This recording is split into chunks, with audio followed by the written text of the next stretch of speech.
आज की पहली खबर, डीजीआईएसपीआर और पहिए का मुकाबला।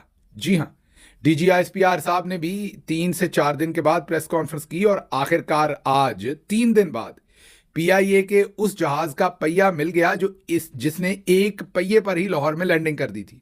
आपको खबर याद होगी, जब पीआईए का एक जहाज कराची से उड़ा और उड़ने के बाद जब लाहौर आकर उसने लैंड किया तो उसका एक पहिया ही मौजूद नहीं था, मतलब कि एक पहिए के बगैर उसने लैंडिंग कर दी। पूरी दुनिया में ये न्यूज़ स्टोरी बनी, सबने इस पर बातचीत शुरू की, लेकिन पाकिस्तान को वो पहिया ना मिला। पाकिस्तान इंटरनेशनल एयरलाइंस को भी और एविएशन अथॉरिटी को भी वो पहिया नहीं मिला। पहला दिन भी गुजर गया, दूसरा भी गुजर गया, तीसरा भी गुजर गया।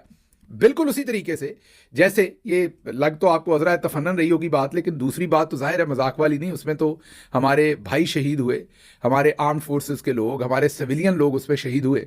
तो वो जो दूसरा सारे का सारा सान्या है जो बलूचिस्तान में हुआ, उसमें भी पाकिस्तानी कौम जो है वो इंतजार करती रही कि किस तरीके से डीजीआईएसपीआर या हुकूमत का कोई और अहम रुकन जो है वो भले बलूचिस्तान गवर्नमेंट हो या फेडरल गवर्नमेंट हो, वो आकर हमें इतलात दें कि वहां पर कौन शहीद हुआ, कौन बचा, किस तरीके से वो पूरे का पूरा ऑपरेशन जो है वो तकमील को पहुंचा या नहीं पहुंचा, या अभी भी जैसे कि जावेद चौधरी वगैरह कह रहे हैं कि अभी भी 70 से 80 आर्म्ड फोर्सेस के मेंबरान जो है वो शायद बीएलए के लोगों के कब्जे में हो। ये मैं नहीं कह रहा, ये जावेद चौधरी साहब इसका क्याफा लगा रहे हैं और उन्होंने नंबर गेम भी आपके सामने रखी है, हमने पिछले व्लॉग में वो आपको सुनवाई भी है। तो इन तमाम हालात के अंदर डीजीआईएसपीआर साहब और पहिए का सख्त मुकाबला था, क्योंकि 3 दिन से पहिया भी नहीं मिल रहा था, डीजी साहब भी नहीं मिल रहे थे। लेकिन मुकाबला जो है वो पहिया जीतता हुआ नजर आ रहा है, क्योंकि 3 दिन के बाद अब पाकिस्तान के जो एयरपोर्ट हैं उनको जो एविएशन की अथॉरिटी कंट्रोल करती है और फिर जहाज़ों की जो सेफ्टी से रिलेटेड डिपार्टमेंट है, उन्होंने आखिरकार लाहौर में पहिया ढूंढ लिया है। और माजरत लाहौर कहा, कराची में पहिया ढूंढ लिया है। और पता ये चला है कि वो पहिया जो है वो फ्लाइट टेक ऑफ के बाद वो पहिया जो है वो करीबी किसी पार्किंग लॉट के करीब वो गिरा। और आप खुद सोच सकते हैं कि जहाज़ का पहिया जो है वो उसका हुजम और उसका वजन सोच लें तो शुक्र खुदा का ये करें कि नीचे कोई इंसान नहीं थे या वो पहिया किसी के ऊपर जाके नहीं गिरा, क्योंकि उससे भी जानी नुकसान हो सकता था। तो एक तो ये कि 3 दिन तक हम वैसे नंबर 1 हैं, इसमें भी वैसे हमें नंबर 1 डिक्लेयर किया जा सकता है, क्योंकि सोचिए कि एक जहाज़ उड़ता है, उसके बाद वो लैंड करता है तो उसका पहिया ही नहीं होता। चलें, ये तो आप कह सकते हैं कि रास्ते में पहिया गिर गया या कुछ हो गया, मेंटेनेंस की कमी थी, प्रॉपर मेंटेनेंस की नहीं जहाज़ की, जो भी आप इल्ज़ाम लगा लें या क्याफा लगा लें। लेकिन आगे काबिलियत पे ज़रा गौर करें कि 3 दिन हम वो पहिया ढूंढते रहे। जाहिर है वो पहिया एयरपोर्ट की, या तो चले कोई रास्ते में गिरा होता ना तो फिर भी आप कहते, वो एयरपोर्ट की हदूद में से ही वो पहिया मिला आखिरकार। लेकिन 3 दिन लग गए हमें इस काम को। आप खुद सोच लीजिए पूरी दुनिया में किस तरीके से मुख्तलिफ चीज़ों के अंदर नंबर 1 डिक्लेयर करती है। अगली खबर की तरफ चलते हैं।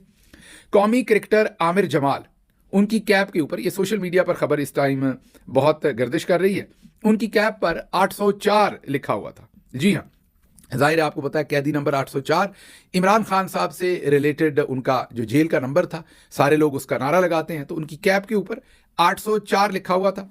अब पीसीबी ने इस बिना पर उनको 13 लाख रुपए का जुर्माना कर दिया है। जी हाँ, पीसीबी ने एक कानून इस्तेमाल किया है कि ये एक सियासी नारा है और सियासी नारा यूनिफॉर्म के ऊपर लिखने पर पाबंदी है, इसलिए कौमी क्रिकेटर आमिर जमाल को कैप पर 804 लिखने के बायस पीसीबी की जानब से 13 लाख रुपए जुर्माना किया गया है।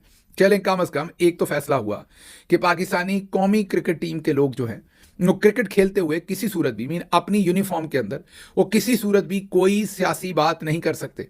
लेकिन अगर काश यही लॉ जो है ये हमारे डीजीआईएसपीआर साहब पर या हमारे आर्म्ड फोर्सेस के दूसरे कई अफसरान के ऊपर अगर लाहक हो, वो तो यूनिफॉर्म पहन के सख्त किस्म की सियासत करते हैं, सियासी बयान भी देते हैं, सियासी हमला आवरी भी करते हैं, सियासी बयानियां भी बिल्ड करते हैं। सोचिए कि एक तरफ जो हमारी क्रिकेट टीम है और क्रिकेटर हैं, उनको अलाउ नहीं है कि जब वो अपने यूनिफॉर्म, मतलब जब वो अपनी क्रिकेटिंग किट में हो तो वो कोई सियासी नारा नहीं लगा सकते। लेकिन हमारी आर्म फोर्सेस के बहुत सीनियर जनरल्स जो हैं कई, वो वर्दी पहनकर सियासत कर सकते हैं और उन्हें उसकी इजाज़त है। अच्छा जी, अगली खबर की तरफ चलते हैं। अगली खबर अब दोबारा उसी के ऊपर बहस हो रही है बहुत ज़्यादा, जो हमने पिछले व्लॉग में भी रखी है आपके सामने। और वो बहस ये है कि कितने लोग थे। 440 थे तो अभी तक 100 लोग जो है या 80 के करीब लोगों का क्यों नहीं पता चल रहा।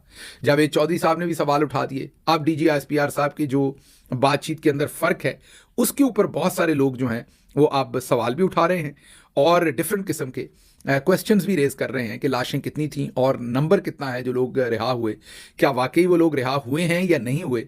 तो अब इसके ऊपर जितनी जितनी बहस चल रही है और जो भी छोटा मोटा क्रिटिसिज्म हो रहा है, उसकी बेसिस के ऊपर अब लोगों पर पीका एक्ट के तहत मुकदमा दर्ज किए जा रहे हैं। मतलब अगर कोई बंदा ये सवाल पूछ रहा है ना कि उन्हें लग रहा है कि लोग ज़्यादा थे या लोग कम डिक्लेयर किए गए या लाशें कम मिली हैं या लोगों को शायद बीएलए वाले ले गए हैं, जो भी इसके ऊपर कोई एतराज़ खड़ा कर रहा है या सवाल पूछ रहा है, उनके ऊपर पीका एक्ट के तहत जो है वो मुकदमात धड़ाधड़ दर्ज हो रहे हैं, जिसमें दहशतगर्दी की दफात जो है वो भी लगाई जा रही हैं। अच्छा जी, अगली खबर आपके सामने रखते हैं और वो खबर ये है कि आपको याद होगा कि जनरल साहब ने जब प्रेस कॉन्फ्रेंस की तो उन्होंने कहा कि इंटरनल सिक्योरिटी हमारी जिम्मेदारी नहीं है। जो बलूचिस्तान की या पाकिस्तान के अंदर इंटरनल सिक्योरिटी है वो मिलिट्री की जिम्मेदारी नहीं है, वो लॉ इन्फोर्समेंट की जिम्मेदारी है या पुलिस की या दूसरे इदारों की। तो इंटरनल सिक्योरिटी हमारी जिम्मेदारी नहीं है। लेकिन हमने जब तारीख देखी है तो बहुत ही इंटरेस्टिंग तारीख है। तारीख बहुत ही इंटरेस्टिंग बातें बताती है। आपको बलूचिस्तान की थोड़ी तारीख बताते हैं और आपको अंदाज़ा होगा, वैसे तो बलूचिस्तान की तारीख पिछले 400-500 साल की निकालें तो वहाँ कॉन्फ्लिक्ट ही है लगातार। कॉन्फ्लिक्ट कभी ख़त्म ही नहीं होता। वहाँ पर्शियन कंट्रोल हो या ब्रिटिश कंट्रोल हो या उनके आपस के जो कॉन्फ्लिक्ट्स हैं, लेकिन कॉन्फ्लिक्ट वहाँ चलता आया। लेकिन अभी तक अगर पाकिस्तान बनने के बाद की तारीख पर भी हम नज़र दौड़ाएं तो कम अज़ कम 4 से 5 मेजर कॉन्फ्लिक्ट्स हो चुके हैं। पहला कॉन्फ्लिक्ट तो 1948 में हुआ और जाहिर है वो जब कल्लात ने, खान ऑफ कल्लात ने बलूचिस्तान को पाकिस्तान के अंदर या उस इलाके को, कल्लात को पाकिस्तान के अंदर शामिल करने की हामी भरी, तो उन्हीं के शायद भाई ने उनके खिलाफ रिवोल्ट कर दिया। खैर वो बाद में 1950 में फिर उन्होंने अपने आप को वापस सरेंडर कर दिया। पहले वो 2 साल के लिए अफगानिस्तान चले गए, जंग लड़ते रहे या जंग का ऐलान कर दिया था उन्होंने। दूसरा कॉन्फ्लिक्ट 1955 में जो कल्लात का स्पेशल स्टेटस जब एंड हुआ अंडर 1 यूनिट, उसके स्पेशल स्टेटस को एंड करके तो हमने 1 यूनिट में उसको ले लिया, तब वो कॉन्फ्लिक्ट शुरू हुआ। तीसरा कॉन्फ्लिक्ट जो है वो नरोज़ खान ने रिबेलियन जो किया अपना, उन्होंने रिबेल किया और रिबेलियन थे वो 1958 से 59, ये वही वो दूसरा या तीसरा इसे आप कॉन्फ्लिक्ट कह सकते हैं। और उसके बाद फिर 1971 में, बल्कि 70 में, हमारे जो 71 में हमारे जो चौधरी निज़ामुद्दीन साहब हैं, उन्होंने उस वक्त जो बलूचिस्तान का एक डिफरेंट इलाकों को मर्ज किया था 1 यूनिट के अंदर। मीन पूरा पाकिस्तान 1 यूनिट था ना, वेस्ट और ईस्ट पाकिस्तान के उस वक्त जो 1 यूनिट पॉलिसी थी, उसमें जो ईस्ट पाकिस्तान की पॉलिटिकल बर्तरी थी मुजीबुर रहमान शेख की, उसको नुकसान पहुंचाने के लिए जनरल याया खान ने 1 यूनिट को तोड़ा और 1 यूनिट को तोड़कर सूबे बनाए। मकसद क्या था? अपना कंट्रोल, अपने इक़्तिदार को लंबा करना। और उसी में जो बलूचिस्तान के छोटे छोटे इलाकों को जोड़ के पहले 1 यूनिट के अंदर मर्ज किया था, फिर 1 यूनिट को तोड़ के बलूचिस्तान की उन तमाम रियासतों को, कल्लात और दूसरे तमाम इलाकों को एक सूबे में कन्वर्ट कर दिया। बलूचिस्तान का सूबा उसे कहा जाना शुरू किया। और फिर चौथा और आखिरी कॉन्फ्लिक्ट जो है वो 2004 में, याद कीजिए, शुरू हुआ जब ग्वादर वगैरह पर हमला हुआ और उसके बाद 2005 में नवाब अकबर बुगटी को कत्ल किया गया। और उसके बाद से ये कॉन्फ्लिक्ट जो है ये थमने का नाम नहीं ले रहा। तो इसलिए अगर आप ये कहें कि 1948 में पहला कॉन्फ्लिक्ट हुआ था, 1955-58 में दूसरा कॉन्फ्लिक्ट हुआ था, तीसरा कॉन्फ्लिक्ट जाहिर है 1973-71 उस ज़माने का था, जब फिर मिलिट्री ने वहाँ पर बहुत सारे ऑपरेशंस भी किए, आपको याद होगा। और चौथा कॉन्फ्लिक्ट जो है वो फिर 2024 के अंदर जो है वो चौथा कॉन्फ्लिक्ट जो है वो हुआ था। अच्छा जी, अब आप सोच रहे होंगे कि हम इस सारी तारीख के चक्कर में किस तरफ चले गए, तो आपको मैं क्विकली बता देता हूँ। वो इसलिए हमने इस पर बात की कि जब डीजी साहब ये कहते हैं कि इंटरनल सिक्योरिटी हमारा काम नहीं है, लेकिन ऐन उसी वक्त हम देखते हैं कि वो ज़राअत भी कर रहे हैं, वो बाकी सारे काम भी कर रहे हैं, तो वो उनका काम है, लेकिन ये उनका काम नहीं है। लेकिन एक और इम्पॉर्टेंट बात है कि बलूचिस्तान का ये जो आपने 1 यूनिट से पूरा सूबा बना दिया, उसके बाद से इस कॉन्फ्लिक्ट ने एक बड़ी ही डिफरेंट शक्ल इख्तियार कर ली। जिन मुल्कों को भी ऐसे चैलेंजेस होते हैं कि वहाँ फॉल्ट लाइन हो, नस्ली एतबार पर, लसानी एतबार पर, ज़ुबान की एतबार पर, मज़हब के एतबार पर, तो वो यूनिट्स को छोटा रखते हैं, यूनिट्स को डिवाइड करते हैं on the basis of administrative control and on the basis of resources and on the basis of जिसमें उनके अंदर प्रोग्रेस ज़्यादा हो सके। यूनिट्स को इतना बड़ा नहीं होने देते कि लोग फिर उसमें से लसानी जंगें जानबूझकर निकाल लें और बड़ा चंक ही आपसे छीन के ले जाएं। तो आप देख लीजिए कि जो हिंदुस्तान का सूबा पंजाब था, उसके अंदर हिंदुस्तान को मसाइल नजर आते थे, उन्होंने उसे 3 हिस्सों में तकसीम कर दिया। मैं ये नहीं कह रहा बलूचिस्तान को तकसीम करें, मैं तो ये कह रहा हूं कि बलूचिस्तान के कई हिस्से थे, लेकिन उन कई हिस्सों को हमने मर्ज करके 1 यूनिट में पहले डाला, और फिर जब 1 यूनिट को ख़त्म किया तो हमने उन कई हिस्सों का एक पूरा प्रोविंस बना दिया। तो we asked for the trouble, और जाहिर है इस पर जो बलूच दोस्त होंगे उनका शायद पॉइंट ऑफ व्यू डिफरेंट हो, और मैं उसका पूरा एहतराम करता हूं क्योंकि वो उस इलाके से हैं, उनकी राय मेरे से ज़्यादा मोतबर है। मैं तो सिर्फ आपको एक तारीखी पस मंज़र दिया है जो मुझे समझ आई कि अगर पाकिस्तान, और जब मैं बलूचिस्तान कहता हूं तो सिर्फ बलूचिस्तान नहीं, पंजाब को भी डिवाइड करना चाहिए था। आज सराइकी जो हैं वो भी आज इसी परेशानी में मुब्तला है, उन्हें लगता है उनके रिसोर्सेज जो है वो नॉर्दर्न या सेंट्रल पंजाब ले जाता है, तो नॉर्थ का अलग होना चाहिए था। ऐसे ही डिफरेंट रीजन्स बन सकते थे, तो बजाय इसके कि ज़ुबानों के अतबार पर हम सूबों की तकसीम करते, हम एडमिनिस्ट्रेटिव कंट्रोल पर अगर छोटे छोटे सूबे बनाते और बहुत सारे सूबे बनाते, पाकिस्तान के 4 की बजाय को 30, 35, 36, 40 जितने भी हमें एडमिनिस्ट्रेटिव यूनिट बनाने पड़ते वो बनाते, तो आज शायद ये कॉन्फ्लिक्ट इस शक्ल में ना होता, उसकी शक्ल बहुत डिफरेंट होती। तो आज चौधरी साहब तो बड़े आराम से कह देते हैं ये हमारी जिम्मेदारी नहीं है, हालांकि अब अगर देखें तो ये सारा जो हमारे गले नया ढोल है ये भी जनरल याया खान का डाला हुआ है, क्योंकि बांग्लादेश से तो हमें नुकसान हो गया, लेकिन जनरल याया खान ने इसको जब 1 यूनिट से निकाल के सूबा बनाया तो उसके बाद अब जो कॉन्फ्लिक्ट है वो आपके सामने है। अच्छा जी, अगली खबर की तरफ चलते हैं। नजम सेठी साहब ने एक और बयान दिया है और बहुत ही धुआंधार बयान है। उन्होंने कहा है कि इनको तो ये भी नहीं पता कि बीएलए में है कौन कौन, ये इंटेलिजेंस का इनका क्या प्लान होना है, इनका इतना बड़ा फेलियर है, इनको पता ही नहीं है कि कौन कौन बीएलए के अंदर है। इन्होंने कहा कि ना उनकी तस्वीरें हैं ना उनके नाम हैं, किसी को नहीं पता कि बीएलए को किस किस ने ज्वाइन कर लिया है। इन्होंने कहा कि एक ही तरीका है कि अब अगर इन्होंने इस कॉन्फ्लिक्ट को ख़त्म करना है तो इमरान खान को ऑन बोर्ड लें, जेल में इमरान खान से रब्ता करें, उन्हें ऑन बोर्ड लें।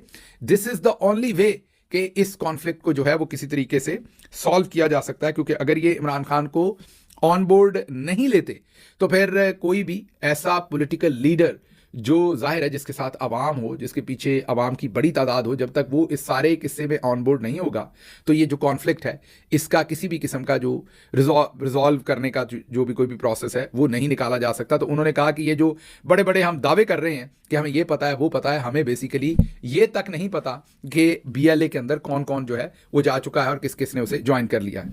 अच्छा जी, अगली खबर जो आपके सामने रखनी है वो खबर है जाफर एक्सप्रेस के ड्राइवर अमजद यासीन मंज, उनसे इंटरव्यू के लिए रब्ता किया है वकार बग्गा ने। सियासत पीके के लिए वो इंटरव्यूज़ करते हैं और अब वो ये खबर दे रहे हैं कि जो अमजद यासीन हैं उन्होंने ये बताया कि मुझे कैमरे पर आने से मना किया गया है।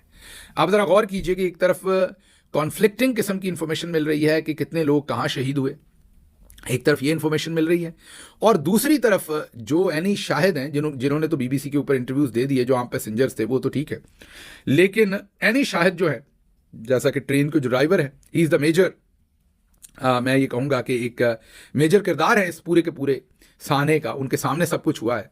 तो उनका तो अभी तक वो, बल्कि उनको तो डीजी के साथ प्रेस कॉन्फ्रेंस में बैठा लेते तो कोई बुरी बात नहीं थी, अगर वो सेहतयाब है और वो ज़ख्मी नहीं है या वो बात करना चाहते हैं। तो अब आप खुद अंदाज़ा लगा लीजिए कि अब ये पता चल रहा है कि अमजद यासीन साहब ने बताया है कि उनको तो कैमरे के सामने आने से सख्ती से मना किया गया है, उनको इजाज़त नहीं है कि वो कैमरे के सामने आकर इंटरव्यू दें। तो अगर हमने कोई बात छुपानी नहीं है तो फिर हम ये सब कुछ क्यों कर रहे हैं, ये भी एक सवाल आपके सामने छोड़े चले जाते हैं। अगली खबर की तरफ चलते हैं। फौज हर जगह नहीं हो सकती, बलूचिस्तान हुकूमत की भी जिम्मेदारी है कि आप के डिप्टी कमिश्नर्स बताएं कि उन्हें क्या मसाइल हैं और क्या सपोर्ट चाहिए। 83,000 लेवीज के दस्ते वहाँ इनरोल हैं और ये वहाँ के सरदार करते हैं, वो अपनी मर्जी के लोगों को लाकर रखते हैं, फिर इन्हें गायब करा के तनख्वाह ले रहे हैं। ब्रिगेडियर रिटायर्ड हारिस नवाज साहब की बातें शायद टेक्निकली ठीक हों लेकिन कुली तौर पर ठीक नहीं है। क्यों? क्योंकि हारिस साहब इन नवाबों के साथ और वडेरों के साथ मिलके ये खेल भी तो 70 साल से आप ही खेल रहे हैं ना, आप ही इनको ये सारा कंट्रोल देते हैं। और आपने अगर आपने वाकई वहाँ पर प्रोग्रेस की होती, आम लोगों पर हमने बंदूक का इस्तेमाल कम किया होता, एडमिनिस्ट्रेटिव यूनिट बनाए होते, वहाँ पर प्रोग्रेस होती तो लोग इनके चुंगल से निकल चुके होते। हमने भी तो वहाँ पर जानबूझ के सरदारी निज़ाम ही इस्तेमाल किया है। जो सरदार हमारी साइड पे आ जाए उसको फिर हम नवाज देते हैं और जो हमारी साइड पे ना आ जाए उसे मुल्क दुश्मन करार दे देते हैं। तो हमने भी तो इसी काम को, तो जब हम अपनी मर्जी से वहाँ हुकूमतें लाएंगे डमी, तो फिर ये मसाइल तो बनेंगे। तो आप ये नहीं कह सकते कि केपी गवर्नमेंट, अपना बलूचिस्तान गवर्नमेंट का असल ये जिम्मेदारी है, हमारी नहीं है। जो गवर्नमेंट ही आप चूज करते हैं तो उनको जिम्मेदार कोई क्या ठहरा सकता है, जिम्मेदारी तो फिर आप ही की है। अगली सुन लीजिए। तलाल चौधरी साहब को सुनते जाएं और हैरान होते जाएं। तलाल चौधरी साहब वैसे जब तक वजीर नहीं थे थोड़ी बहुत कोई भी फिर भी मंतकी बात करते थे, जैसे वजीर बनते सर को चढ़ जाती है कोई बात। उन्होंने कहा कि लापता अफराद के मामले को बढ़ा चढ़ाकर पेश किया जा रहा है। कुल 25 करोड़ की आबादी में से सिर्फ चंद हजार लोग ही तो लापता हैं। करो गल। उन्होंने कहा कि अगर चंद हजार लोग लापता हैं तो कौन सा इतना मसला है, 25 करोड़ लोगों की आबादी है, उसमें से अगर चंद लोग लापता हैं तो क्या फर्क पड़ता है। अच्छा जी, अगली खबर जो है वो जाफर एक्सप्रेस से रिलेटेड। उन्होंने 21 मुसाफरों और 4 सिक्योरिटी एहलकारों की शहादत पर बहस के दौरान तलाल चौधरी साहब ने तंजीम साजी का जिक्र किया, जिस पर पूरी असम्बली के अंदर कहके लगना शुरू हो गए और कहके भी नून लीग की अपनी तरफ से लगे। और उसके साथ साथ बुशरा बीबी पर भी तलाल चौधरी साहब ने तनकीद की। और मैं यही कहूँगा कि बहुत ही डिसटेस्टफुल माहौल था पूरी की पूरी असम्बली का। कहके लगाए जा रहे थे, तनकीदें की जा रही थी। 25 जानों की लगता है कि ये तो 25 कहते हैं, लेकिन अब जावेद चौधरी साहब का नंबर है तो उसमें 80 और डाल लीजिए। तो इनके नज़दीक इन जानों की कोई औकात नहीं, कोई कीमत नहीं। ये वहाँ पर ठट्ठा उड़ाया जा रहा था, मजाक उड़ाया जा रहा था। अगली खबर, सोशल मीडिया पर FIA के मुबैना अफसर की कॉल लीक करने का मामला। मॉडल और एक्ट्रेस नादिया हुसैन, उनके खिलाफ अब पीका एक्ट के तहत तहकीकात का आगाज़ कर दिया। जो नादिया हुसैन है, उनके शौहर को फ्रॉड के केस में FIA ने, बैंक फ्रॉड के केस में FIA ने, शायद 54 करोड़ के बैंक फ्रॉड के केस में उनके शौहर को FIA ने गिरफ्तार कर रखा है। जो नादिया साहबा हैं, इन्हें किसी शख्स ने किसी फेक नंबर पर FIA का ऑफिसर बन के, अब किसी को नहीं पता वाकई फेक है या हो सकता है ये बात दुरुस्त हो, अब वो कह रहे हो कि ये फेक है, बहरहाल FIA का एक डायरेक्टर बन के या ऑफिसर बन के उनको एक कॉल की और उनसे रिश्वत मांगी कि मैं आपके हस्बैंड को छुड़वा सकता हूं अगर आप मुझे ये पैसे दें।